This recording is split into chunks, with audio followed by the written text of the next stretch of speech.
and force 2 or 3 turnovers per game, whether it's, you know, in the run game or just forcing the quarterback to throw the ball erratically, you know, it creates opportunity. You know, on the offensive side of the ball, you know, they do enough. You know, Carson Wentz has, you know, fought in games and he's battled, and you have to respect that. And, you know, the fact that they have guys who are pretty much guys who came off the practice squad and has been developed by Doug Peterson, you know, says a lot about the Philadelphia Eagles. So that they finding ways to win. They haven't won too many games, you know, 2 max, you know, had a tie. But, you know, nevertheless, they are staying in games. They are fighting. They are battling to the end. And Carson Wentz is doing whatever it takes, regardless of the circumstances and conditions, to play winning football. You know, they might not get the outcome that they want, but they playing winning football. And, you know, so far, so good. You know, at the end of the day, you know, atop the NFC East for whatever it's worth. And that's just something that they can hang their hats on right now. And, you know, hopefully they'll continue to get healthy and the defensive line can continue to create stops and get turnovers and give the offense opportunities to go out there and try to make some plays. I'm not going to say the Eagles are clearly better, but I believe they're better, Skip, because what I see from the Eagles every single game is I see fight. And that's something that I haven't seen on a consistent basis or hardly ever this season from the Cowboys. And therein lies the thing. Skip, look, when I first went to Baltimore in 2000, that offense really wasn't catered to what I do. But I can't say because I dropped the ball, Skip, man, this offense ain't built for me. Because I'm not hustling, because I'm not where I'm supposed to be, I'm blowing assignment. Skip, this defense ain't really suited for me, Skip. Well, you're supposed to have force. If you force, the defense would be for you because you'd be in position to make a play. Skip, I just don't like the excuse making. And you were seeing a lot of that because if you look at the Eagles, they're in a very similar situation as the Cowboys. You look at their entire offensive line, with the exception of Kelsey, he's the only starter that started the season. Just like Connor Williams is the only starter that started the season. You look at the skill position. Alshon has been out basically the whole year. D-Jack played basically a game, a half a game. He's out. Both of their tight ends are missing. Miles Sanders is now out. They just keep fighting, keep plugging, making no excuses. Guys play hard. Carson Wentz taking a pounding every single game. He has been hit and sacked as many as anybody other than Joe Burrow. All he does is just keep fighting, keep hanging on. So that's why I'm going to say they're better, because they're going to fight tooth and nail to the end, and they don't make any excuses. And last night, Mike, they overcame some horrible play calling and some horrible decision-making by Dougie P. Because you take the 3 points on 4th and goal from the 3. I agree. With a banged-up offensive line, man, you had to kick that. Oh, and then you come back with the other 2-point play. Never mind. But anyway, I'm going to take the Eagles saying they're slightly better than the Cowboys. But, Skip, that ain't saying much. Ha, ha, ha. So, for our viewers out there, this is what I'm up against. Even though Michael Vick originally was an Atlanta Falcon, he really kind of bleeds some green because he loves his Philadelphia Eagles, and I'm good with that. I got no issue with that.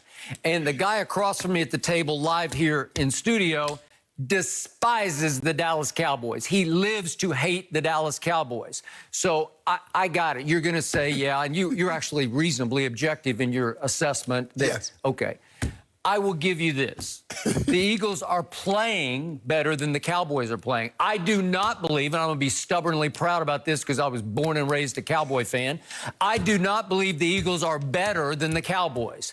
They're just not, I believe the Cowboys are more talented than the Eagles on both sides of the ball. I give you the defense. They come after you, but they're in the same system they've been in for this whole run with Doug Peterson and Jim Schwartz. Correct. They get it, they know it, and they are relatively healthy on defense, right? Yes. Relatively. Yes. The offenses are similarly decimated. Very. And you could argue yours is even more. You could certainly make that case, although I don't know. The offensive line, I think the Dallas one is worse off than your Philly one. I don't know, Skip. You see them guys in there, but you look at our skill position. I mean, y'all still got those three wide receivers. We got tight that. End. We got that. But every time I see Boston Scott come out of nowhere, he looks like he's better than Clyde Edwards-Helaire ever thought about being. I'm serious. I'm serious. No, does he not play big? Yeah, he does. And down the stretch in those 4 games last year, I feel sorry for him because they put Miles Sanders back in, and I like Miles Sanders. But listen, this kid he just rises, literally rises and shines. And my least favorite quote after the game was from Carson Wentz, who said, when I let the last one go, the touchdown throw, he said, I thought it was a little high, but he plays so much bigger than he is. I'm getting sick and tired of seeing that highlight. I think a 5'6" guy was going to make that catch. 5'6", and he goes up and snatches it. It's a rocket straight over his helmet. It's a hard catch, man. And Peppers is all over him. Yes. Can you play that much better than Peppers played it, except getting your hand on the football? And what a catch. It's like the catch of the year to me, and get your feet down, get your body through the end zone. Yeah. I give it to you. But I don't buy Carson Wentz. I don't believe in him. You got to. Yeah, he's more bounce it to him than he's walk it to him. Yeah, but he showed you last night. Did you see the throws on the sideline? The one to Fulgham, the one to who was that? Hightower. The one he dropped in the bucket to Hightower. Skip, the rookie. Yeah, he keep making these plays. You not convinced yet? No, I'm not, because he had a QBR of 55 last night, which is barely above average, and Danny Dimes had a 76 QBR. So that stat says Danny Dimes outplayed Carson Wentz in Philadelphia. Yep. And that first interception he threw, that tied him for the league lead in interceptions with Kirk Cousins. So Carson Wentz, Kirk Cousins. Who you got? I'm taking. Can we see that? This is as bad an interception as you'll ever see, because it's from the 20-yard line. And Carson? What are you doing? Don't do that. Don't. I think Bradbury was the primary receiver on that play, right? What are you doing? That's to my point, Skip. You know, Carson's gonna make some erratic throws. He will. You know, he's gonna play sporadic at times, but they continuously battle. Like they are in the game, and they always come out hot. They always come out. They always score a touchdown in the first 15 of the game, and make you believe that the Philadelphia Eagles are back and they have arrived. But things start to always go south, and it's a different look every single time. But they stay in the games. They are competitive. And when I was looking at the overall picture of both teams, Dallas and Philly, the only bright spot, like I said, I could find was the defensive line and the edge going to the Philadelphia Eagles, because that's where they win their football games. They stopped the New York Giants last night when they needed it the most, and the New York Giants couldn't do anything to combat it. I got you. But with 2:14 left in the game, they gave Danny Dimes just enough time to get off a great throw to his tight end, Evan Ingram. If we could see this, please. And it's a pretty routine catch, certainly for a Shannon Sharp. But this is a ball you have to put in your back pocket. This is a catch that's going to set you up 1st and 10 at the 15-yard line. And you are about to be able to at least kick the field goal that is going to ice the game in favor of the visiting team. Am I right? You said. You just got to catch that. I mean, that's easy. And that was a great design, because the thing is, you're looking to play in and out. Yep. And the guy, and Evan Ingram stutters the guy. He did. Gets a free release, clean release. Whew. You just got to catch. You got to finish the play. Okay, so that's how close. Yeah, that's how close you were. We'd be having a whole. The Eagles are 1-5-1 if he makes that catch, right? Yeah. Okay.